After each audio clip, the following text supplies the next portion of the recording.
Hi guys, I am Saroj Kumar Sharma. स्वागत है आपका मेरे यूट्यूब चैनल पर।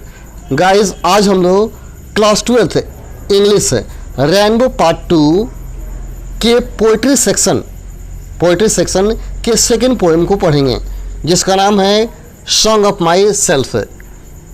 इस पोइट्री के लेखक हैं वाल्ट व्हिटमैन।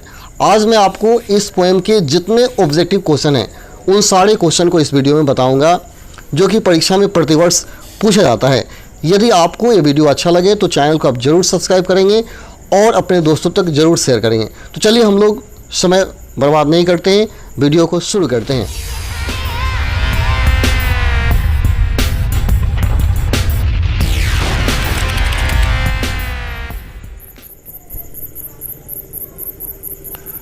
सबसे पहला क्वेश्चन है, Walt Whitman is dash years old. आपको बताना है कि वाल्ट व्हिटमैन कितने वर्ष के थे।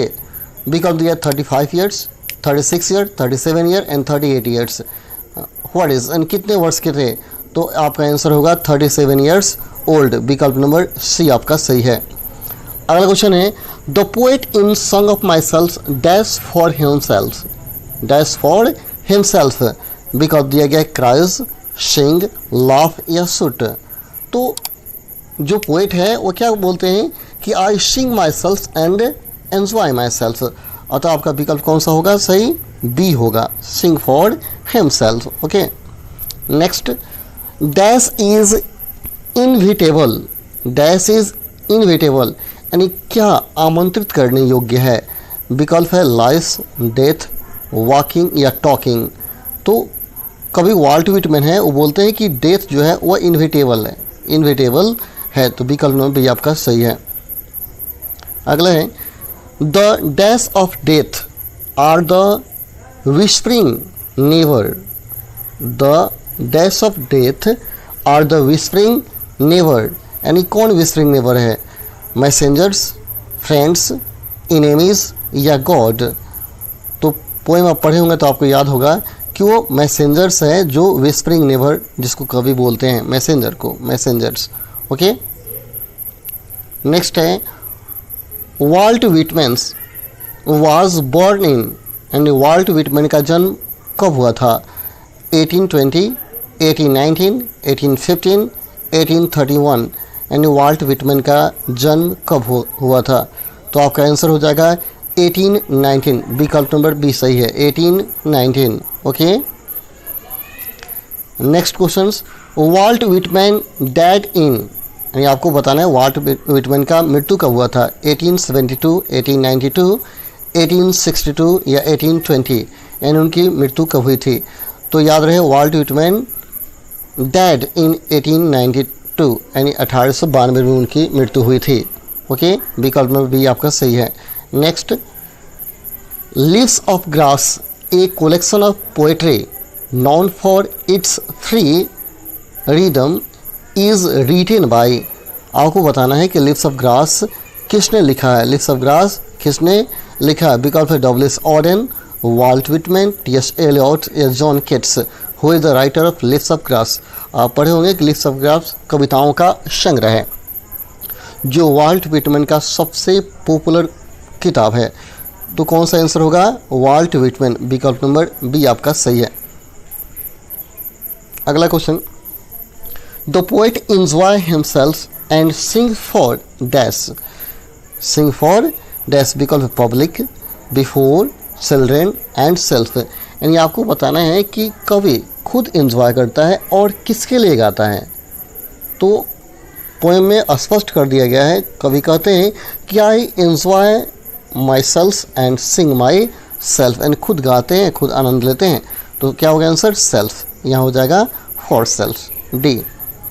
अगला 9 नंबर क्वेश्चन है, Walt Whitman was a dash writer by birth. यानी बताना है कि वाल्ट व्हिटमैन जन्म से ही कहाँ के लेखक थे।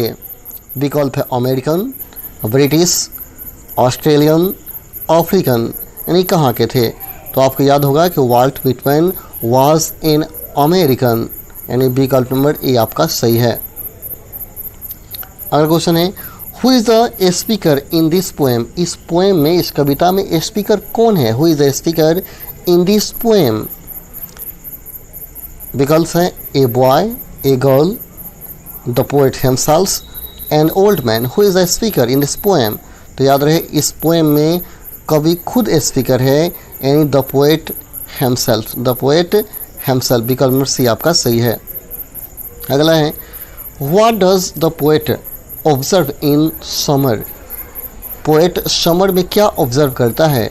The sunny day, girls playing, spike of grass या येलो फ्लावर्स, यानी क्या ऑब्जर्व कर रहा है? तो आपको याद होगा कि कवि बोल रहे हैं कि I observe the spike of grass, वो घास के जो पतले पतले नोक हैं उनको ऑब्जर्व करते हैं। तो आपका विकल्प हो जाएगा शी, ठीक है, स्पाइक ऑफ ग्रास। अगला है who among the flowing writers is known as people's poet? And निम्नांकित कवियों में से किनको लोगों का कवि पीपुल्स पोएट कहा जाता है? विकल्प T S. Eliot, W S. Auden, John Donne या वाल्ट विटमैन। यानी who is the people's poet, किनको पीपुल्स पोएट कहा जाता है? तो आपका आंसर होगा Walt Whitman is called people's poet, यानी विकल्प नंबर डी आपका सही है। ओके, अगला क्वेश्चन है who among them is the father of free words poem? Father free words poem, your option is T.S. Eliot, W.S. Auden, John Donne and Walt Whitman. Here Walt Whitman is the right answer. विकल्प number D. Okay, next. Nature without check with original. Nature without check with original dash beauties, form, energy या triumph. तो poem में आप पढ़े होंगे कि nature without check with original energy, अतः विकल्प नंबर सी आपका सही है। ओके, नेक्स्ट क्वेश्चन है my tongue you every atom of blood forms from this soil and dash. कई बोलते हैं कि मेरा जुबान, मेरे रक्त का एक एक कण इससे मिट्टी और किससे बना हुआ है? आप पोएम पढ़े होंगे, आपको याद होगा कभी बोलते हैं कि हमारे शरीर का एक एक कण जो है इसी धरती के मिट्टी और इसी हवाओं से मिलकर बना हुआ है। तो द एयर आपका आंसर होगा, द एयर, यानी विकल्प नंबर सी आपका सही है। तो चलिए आज हम लोग इतना ही रहने देते हैं, फिर मिलते हैं कल अगले वीडियो में। तब तक के लिए धन्यवाद। यदि आपको ये वीडियो अच्छा लगा है तो चैनल को ज़रूर सब्सक्राइब करें और अपने दोस्तों तक ज़रूर इसे शेयर करें ताकि वो लोग भी अच्छा से पढ़ सकें। ओके, थैंक यू, धन्यवाद।